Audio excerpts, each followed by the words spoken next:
So what made you decide to choose the Assemblyman to award? Well, the Assemblyman, he's a major part of the legislation because in 2005 they passed the legislation that formed the Amistad Commission.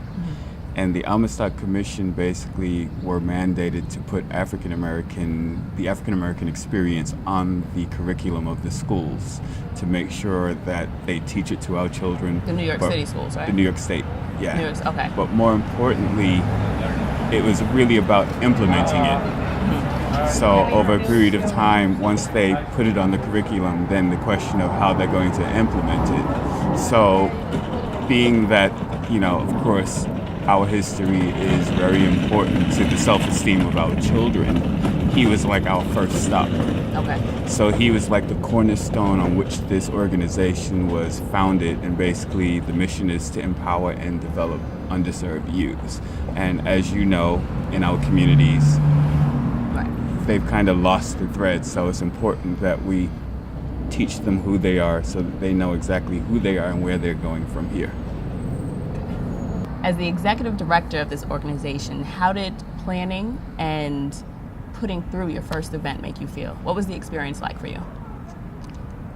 It was a challenging experience because it was more of a strategic move than anything else, because it's the natural progression of the business. So it was a way of actually establishing ourselves. So most people have dealt with us via mail and also on the internet, but they haven't seen us in the flesh. Right. So this was actually an important time for us to actually establish our organization as something tangible, something real, something that they could actually understand what our strategy is, what our goals are, what it is we want to do, and also to see the faces that are actually doing this work. So it was challenging, but it was also very exciting at the same time. Because it's like amazing to see your dreams come to fruition in one place. And, you're doing bits and pieces. You feel like you're doing everything from cleaning the bathroom to making flowers to making the little trinkets that all become part of this event. But then once you pull it off and it actually goes off well, it's the most edifying thing in the world. And also it gives you, you see the people that actually support what you do. Absolutely. And so you're able to make that face-to-face, mano-a-mano connection with people, and that they support you. And it's important that we know that. So the music. I know you sing. A lot of people close to you know that you sing. What made you want to incorporate that with this event? It really was a byproduct of the video project that we worked on to bring awareness that African American history is American history. Okay.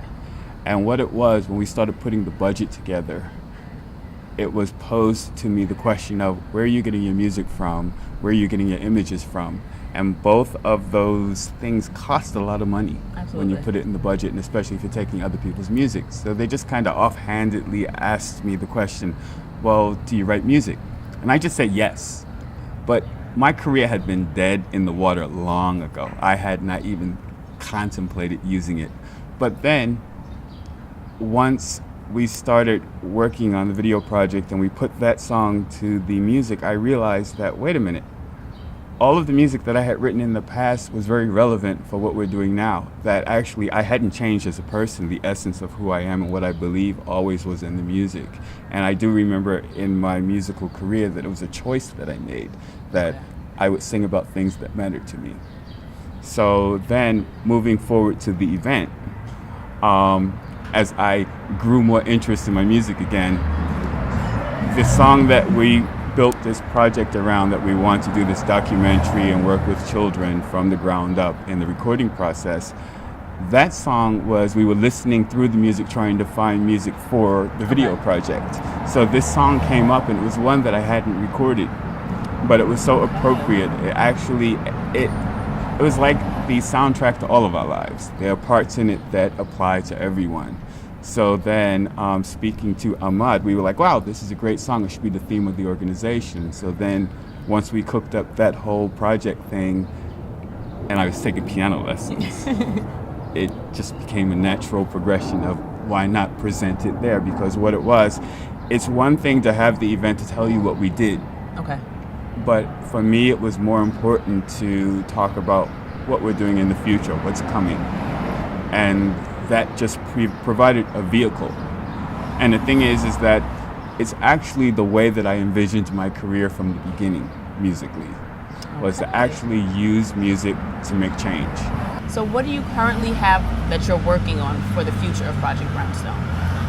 Well, now we have a whole lot of amazing things happening. For one, we're going to do this. I had mentioned it earlier about the documentary and working with children on the music project to create this theme song, but from the bottom to the top, to teach kids every aspect of music, because what's important is that we expose our children to opportunities. We live in the fast food age now where everybody just wants to be a star. They don't understand how you get from point A to Z. So this way we can fill in the blanks and hopefully expose them to just other opportunities and other facets of these careers, that they don't end up wasting their time, you know, making goals to be something that they really can't, that they're, I wouldn't say not talented enough, but sometimes we're just not qualified. Not everybody has to be the singer. You can be the songwriter, you can be the producer, exactly. You can be the technician. Also, we have another thing where we're going to do an exchange with Brazil, which we're going to also do a documentary behind that also, and that's bringing culture, a new influence into music, also tying the cultures together, because our kids need to see that there's more out there in the world. Absolutely. We also have the textbook stipend project. Okay. And that basically is to give a 4-year stipend to deserving children. And I don't really like to have it merit-based as far as you have to be an A student. It's really more about motivation. Are you motivated to want change and to make change in your life? So this is a way for us to step in, intervene, advocate for them, and also to teach their parents how to advocate for them also. Okay. And to introduce them to a new landscape, because a lot of these are first generation kids going to school, to colleges, to universities, and if you haven't been there, it can be really daunting. You don't even know who to call, how to call them, and that's what we're going to put ourselves in that place of being their advocates, but also engaging their families. Okay. What would you like people to know about Project Brownstone? Well, more than just being a physical place, I would like them to know that really it's ground zero. And it's ground zero for thought, ground zero for culture, ground zero for arts. It's a place where we can bring all of those components together to create change in our communities. I'd like people to know that it's not a dead building like a mausoleum or something, that actually that there's life in it, and that what we're doing, we are creating life, we're creating a future for our children, for future generations, for our communities. And that I've always had this vision of the Medici Gardens. You know, the Lorenzo de Medici had this school for artists in the Middle Ages. And that's where Michelangelo came from, Raphael, all of these amazing painters that actually changed the blueprint of our world. So I kind of see Project Brownstone as the Medici Garden 2.0. I'm here to tell you, God's angry with you. I wouldn't be burning no church down if I were you. Last night I